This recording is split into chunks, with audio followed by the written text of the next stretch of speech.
Hello everyone, this is Matthew Frailey, founder of BreakpointTrades.com, founded it 22 years ago, way back in 2003 to provide advanced technical analysis. Anyway, hope everyone is having a nice weekend, and it is now time for Matt's Macro Vision. As I state, time for Matt's Macro Vision. Now, what Matt's Macro Vision is, it's, areas that I see that have potential macro trend hold potential. Long-term plays, I've done very well capturing these over many years. But let's go ahead and move to the next slide here. So here's a write-up I have. Again, Matt's macro trend plays. And this is an update, by the way, for July 19th. It is currently Saturday, July 19th, 2025. So again, as you know, Breakpoint Trades, to read some of this text here, we are focused on technical analysis to analyze all aspects of the market in order to bring chaos, using chaos, or in order to bring order to chaos, using our advanced technical analysis and to make sense of the markets, give our subscribers an actionable trade ideas, and use it to develop advanced mechanical trading systems. So that's what we're all about here. Generally we put out 4 or 5 detailed market newsletters per week, actionable trade ideas, usually that lasting from a week to several weeks. We have our awesome mechanical trading systems, from our mean reversion systems to our KISS trend following systems, you name it. But what I've done over many years, usually several times a year, I'll throw out an idea, possibly a sector, commodity, or individual stock that I think has long-term price appreciation. I did that with Tesla many years ago. I did that with gold and silver in February of 2024. I did it with uranium in December 2020. I've done that recently this year in March, April, May for platinum. And that area had a substantial move. But we have all, a lot of our newsletters sometimes have 50 to 70 charts, so things tend to get lost in the shuffle. And so I've made a new dedicated section for the website called Matt's Macro Vision. It kind of will house these longer term plays so they don't get lost in the shuffle. Okay. Now, we don't officially have this as a section on the website, but I've been covering them in my newsletters. Okay. So in this newsletter here, I'm going to go over 10 different Matt's Macro Vision sectors. I'm going to discuss platinum. That was one I discussed this year, as you know, in February, March, April, and May. That had a substantial move, up nearly 40%, which is an amazing move. Broke out of a monthly and weekly coil. I also, back in April, I discussed SBSW, that's a Palladium stock. That's had a big move, and SPPP, that is a combination of platinum and palladium. Also, recently in June, I started talking about the REMAX ETF. That's the Rare Earth Metals ETF. That's had a nice move recently. LIT, discussed it in June.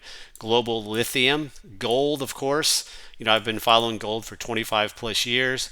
But in February 2024, I gave a price target of over $3,000. At the time, it was around $2,100. Obviously, that was more than achieved. Silver at the same time, talking about a $50 more price target. That hasn't hit that yet, but I think it will eventually. Uranium, first talked about that in December 2020, and that's been pretty hot lately again. World markets, I think, will eventually outperform U.S. markets. So things like ETFs like EEM, emerging markets, EFA, ACWI are some areas that I'm watching. AZ, Smart Cart, one Steve and I have been actively involved with. But in October of last year, we held a webinar with the company, and since that time, it's went up almost 500%. So, but we think that as disruptive technology, and it's very new, very early still. So we still think that has a lot of long-term potential. But congrats if you got into that way back then and have held it. Advanced Micro Devices, that's actually been one of my favorite stocks for years, and I think that still has long-term potential. And Bitcoin, as you know, recently hit 120,000. But I think Ethereum, potentially longer term, could have more potential in the shorter to macro term. I mean, it's literally in a big monthly to weekly coil. So it hasn't had a big run like Bitcoin. I'm not expecting Ethereum to go to Bitcoin prices, but, could it double or triple, whereas Bitcoin doesn't? Perhaps. So we'll take a look at that. So let's go ahead and move to the charts here. So first chart below, item number 3 is Platinum. This is the Platinum ETF, PPLT. You can see this weekly coil. Again, I hammered this early in the year. And again, it was because of macro. It wasn't just because of the chart, but also I pointed out the fundamental forces behind platinum. There is a huge supply and demand imbalance. There's a demand for 1 million more ounces than are being actively mined. 30% of the mines have been shuttered because platinum was such in the gutter. It got too oversold because of the EV revolution. People didn't think they were going to need platinum anymore, but it was all coming to a head, and I identified it, and since then it's had a huge move out of this coil. Now, it is getting stretched, okay? So if you bought this back in March, April, May, even June, you've done fantastic. Would I want to chase it here with a bunch of new money if I didn't have it? I would personally probably want a consolidation. It is quite extended, but again, that doesn't mean this run is over. Like I said, eventually we're going to get a decent ABC pullback here. Then I'm looking for another resumption of this bull market. Next, image number 4. So here's the platinum metal itself. You can see the coil.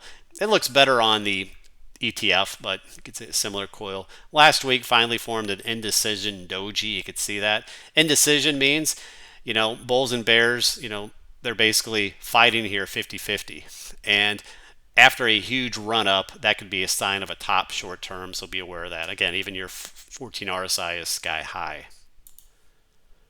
Next, chart number 5, here's the monthly view of platinum. So again, this is another chart that I really loved earlier this year. You had this beautiful 3.5-year coil. I mean, it was textbook A, B, C, D, E.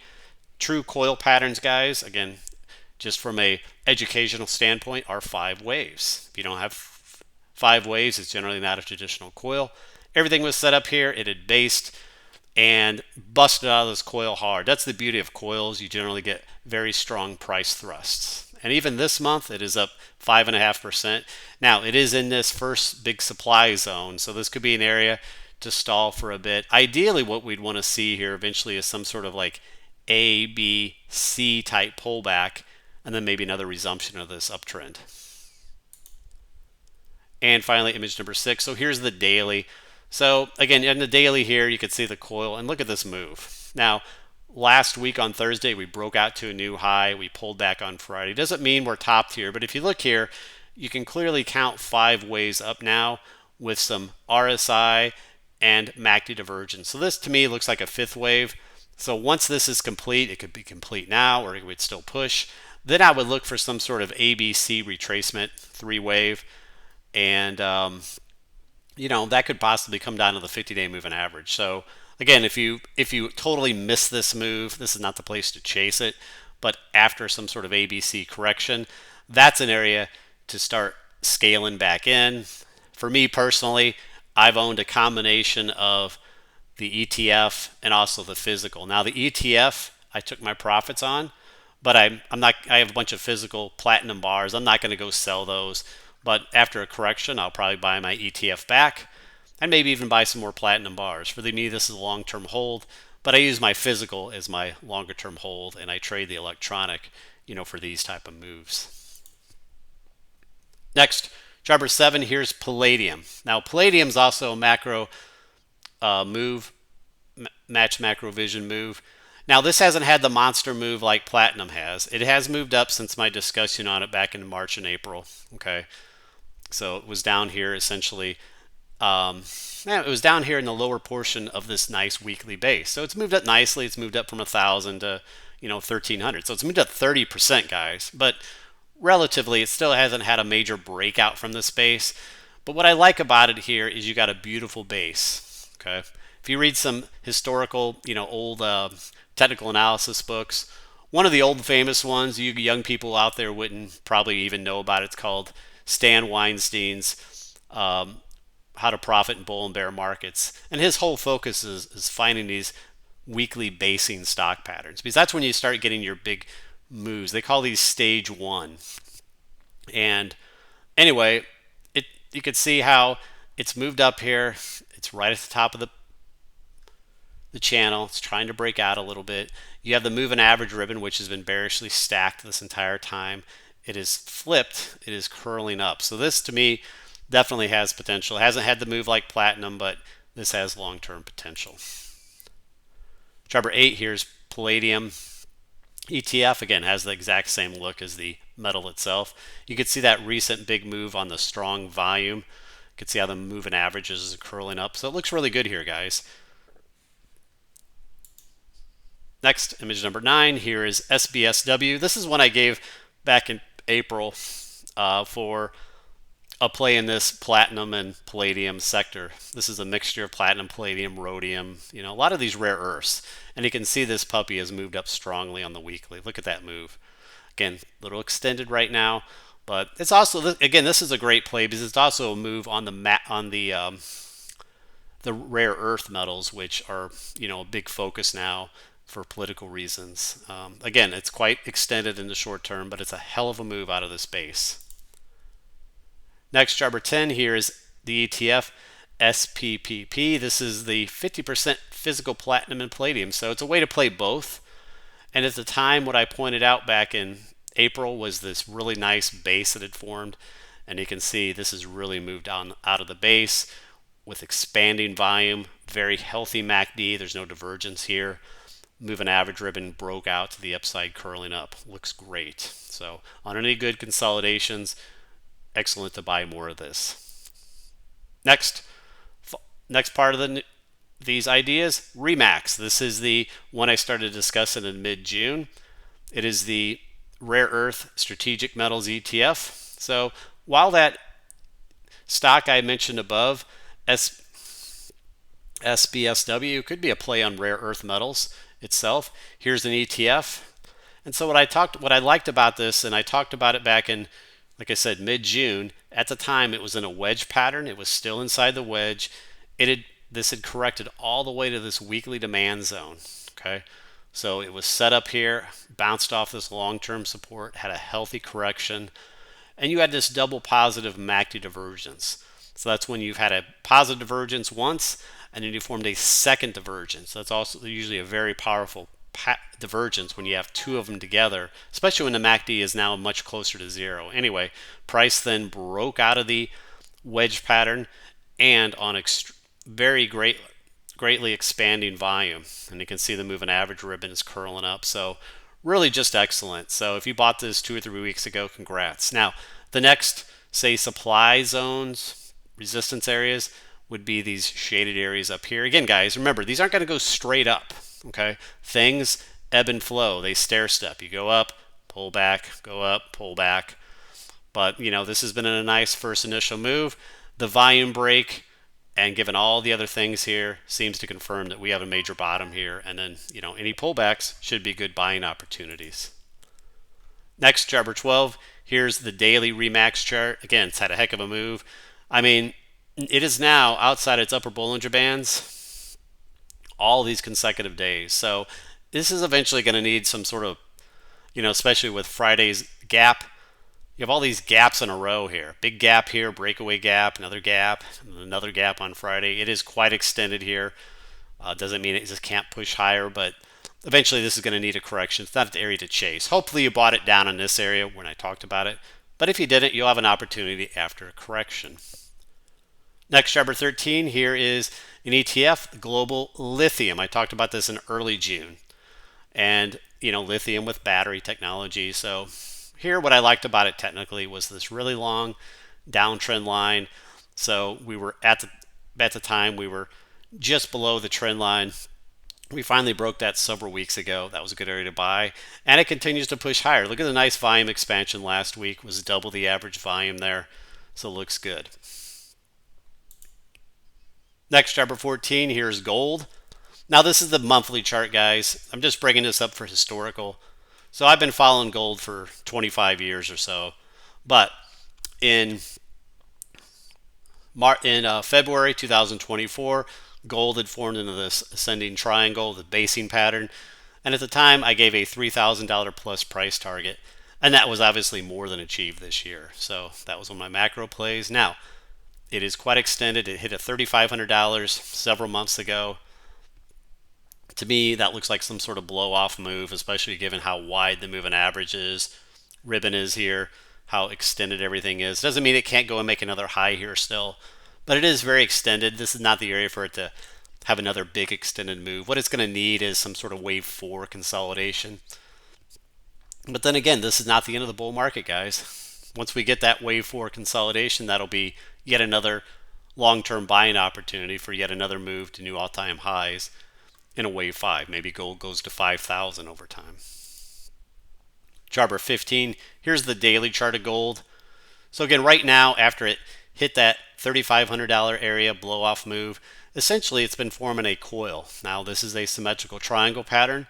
Generally, if you read your technical analysis books, these will break to the upside, or they will break to the direction of the trend, which is the upside. So odds do favor that, but I'm kind of wondering instead this may break down. I'm still favoring that 3,500 area as a spike high for a while. We'll just have to see. The US dollar, excuse me guys, I had a coughing fit. Anyway, the US dollar recently looks like it put in some sort of trade bottom, and so if that is confirmed, that may put some pressure on gold, which again would be just fine with me if gold actually broke this pattern to the downside instead of the upside, because gold would likely then retest its 200-day moving average, and that would actually be a good area. But we'll see. This could technically break out either way. And moving on, chart 16, here's silver. Silver's up 5.7% last week. So this is another one. In February 2024, I talked about this weekly coil, same time as gold. Now gold had the bigger percentage move, but silver has moved up steadily since then. It did stall initially in the supply zone here, but it's broken through there now. And the next supply zone is essentially up here in the low 40s. Over time, I think silver will eventually hit the 50 area and break to new all-time highs. Chart 17, here's the same. This is the ETF SOV, same pattern. Next, chart 18, here is uranium. Now this is a monthly chart. Uranium's moving again this month, had a good week this week, but uranium is one I first discussed back in December 2020. For those of you long-term, it had this nice weekly long-term base it was breaking out of. So that was the start of a new bull market, I called.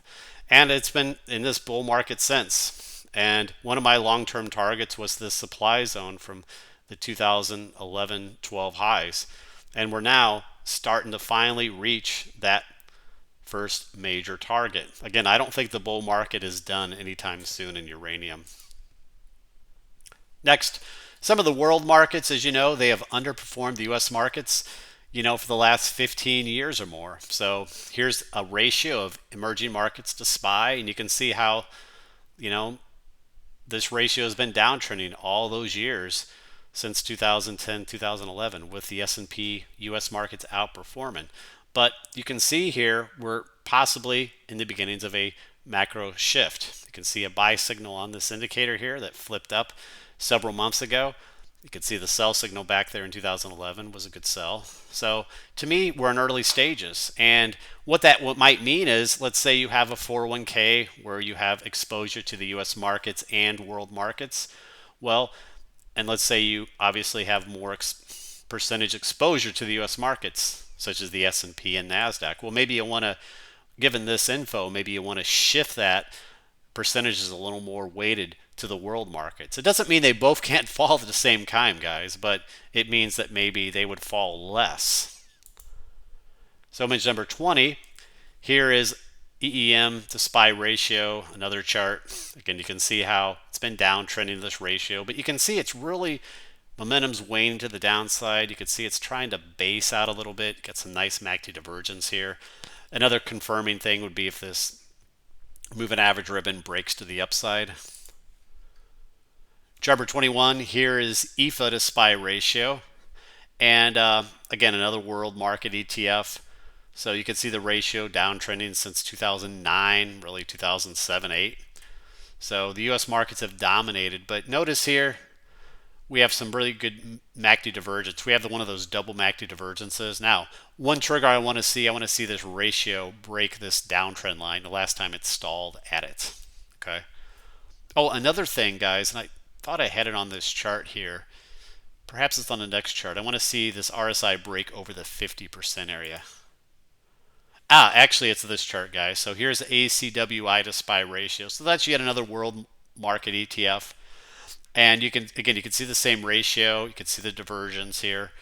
But look at this RSI 14. The 50% area has been stalling every time at the underside of 50. So, and it did this last time. So once the ratio breaks above 50 here, I think that could give a nice long-term buy signal. So definitely something to watch here, guys. Again, ACWI is your easy ETF for that world market exposure.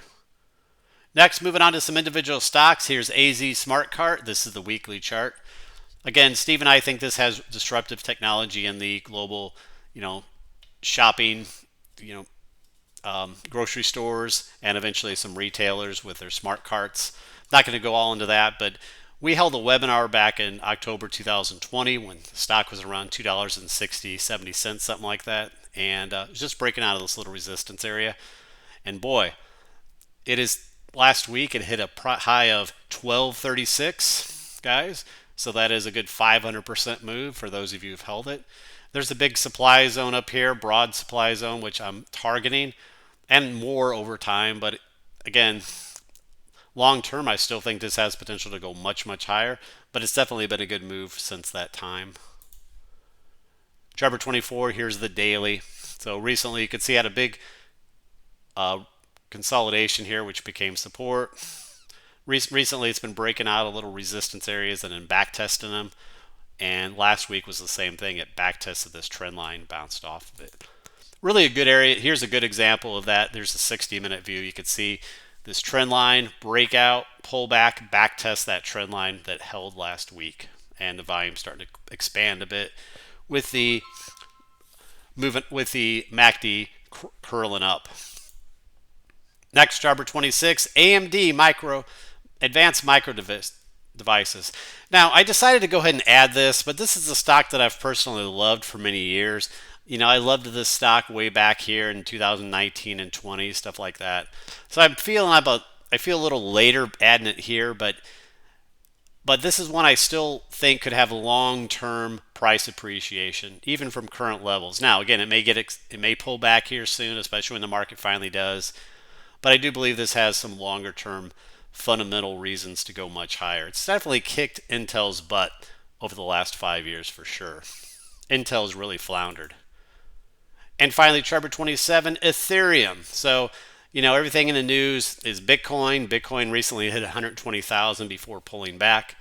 But, Ethereum it's moved up here short term. And you can see this year it's bounced off this long term. This is actually demand zone, not supply. Sorry about that. But it hasn't broken out of this range. It still hasn't taken out the highs from, say, 2021. So I think Ethereum is eventually going to play some catch up. Now, I don't mean Ethereum is going to go to prices of Bitcoin, but could it have a faster price appreciation? Maybe double or triple.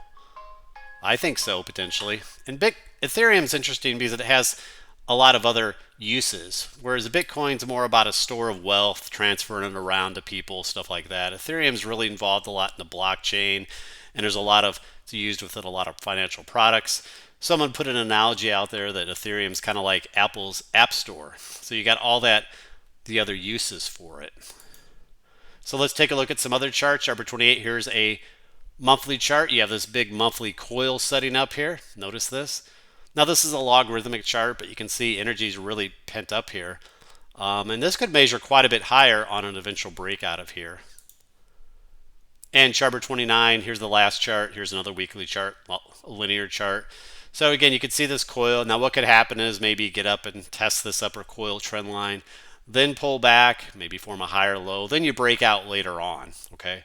This also kind of has a big cup and handle look perhaps, but anyway, Ethereum to me is kind of interesting. Like I said, I'm not a crypto expert, but I do believe it has some longer term, or maybe it has some better price appreciation potential than Bitcoin, which has already had its big move. Okay, all right, guys, that does it. Hope you're having a great weekend so far. And again, if you're just a YouTube subscriber, let's say you're not a Breakpoint Trades member, please consider subscribing, guys. We have some amazing stuff here. Really helps us out. So, go to our section. We have 2 subscriptions. We have our standard website subscription, and we have our amazing KISS systems. It's all good. If you're a system trader, you'll love that. If you like just general analysis, trade ideas, market commentary, you'll like our standard membership, or take both. So, and you can always ask us about a coupon code, stuff like that. All right, guys, that'll do it. Anyway, have a wonderful rest of your weekend. Thank you for all your support. On YouTube, please subscribe if you haven't done so. Like, comment, that really helps the channel. Thank you.